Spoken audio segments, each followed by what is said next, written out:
எல்லாருக்கும் வணக்கம். ஸோ இன்றைக்கி டாபிக் என்னென்னு பார்த்தீங்கன்னா செரிப்ரல் பால்சி, அதாவது சிபி, தமிழில் பெருமுளைவாதம்னு சொல்லலாம். ஸோ இதை பற்றி தான் இன்றைக்கி வீடியோவில் பார்க்க போகிறோம். So welcome to our channel genius கிட்ஸன். ஸோ இந்த சிபியை இப்போ நம்ம ரெண்டாக பிரிச்சுக்கலாம், செரிப்ரல் அண்ட் பால்சி. ஸோ இந்த செரிப்ரல்னாலே மூளையில் ஏதோ ஒன்று நடக்குது அப்படின்னு அர்த்தம். அண்ட் பால்சி அப்படின்னாலே தசைகள் ஏதோ வீக்காக இருக்குது அண்ட் சம்திங் ப்ராப்ளம் அப்படின்றத மீன் பண்ணலாம். அண்ட் இது எப்படி செயல்படும் அப்படின்னா, இது ஒரு குரூப் ஆஃப் டிஸார்டர்னு சொல்லலாம்.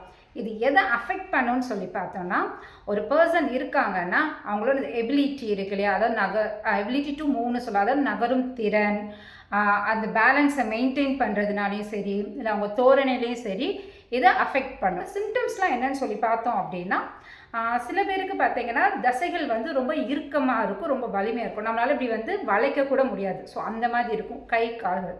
அண்ட் சில பேர் பார்த்தீங்கன்னா ஃப்ளாப்பின்னு சொல்லுவோம், அதாவது ரொம்ப தொலைன்னு இருக்கும். ஸோ அந்த மாதிரி. அண்ட் சில பேருக்கு பார்த்தீங்கன்னா இன்வாலண்ட்ரி மோஷன், அதாவது தன்னிச்சையற்று அதுவாக செயல்படுறது.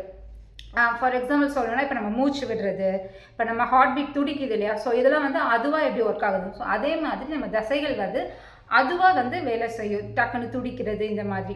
ஸோ இதெல்லாம் இதோட சிம்டம்ஸ்னு சொல்லலாம். ஸோ இதோட காரணங்கள் ஏன் இந்த மாதிரி நடக்குது அப்படின்னா, ஃபஸ்ட்டே சொன்ன மாதிரி தான் செரிப்ரல் மூளையில் ஏதோ ஒன்று நடக்குது இல்லையா. ஸோ இந்த மூளையில், அதாவது அவங்களுக்கு டெவலப்பிங் பிரெயின் அப்படின்னு சொல்லலாம். பிரெயின் இப்படி அந்த இன்ஃபர்மேஷனை அந்த தசைகளுக்கு கொடுக்க முடியாமல் இருக்கிறனால தான் அவங்களால சில டைம் பேசுகிறதுலேயும் சரி, நார்மல் ஆக்டிவிட்டீஸ்லேயுமே சரி, அவங்க கொஞ்சம் சிரமப்படாது. ஸோ சிபிஐ பற்றின ஒரு ஷார்ட் இன்ஃபர்மேஷன் நினைக்கிறேன்.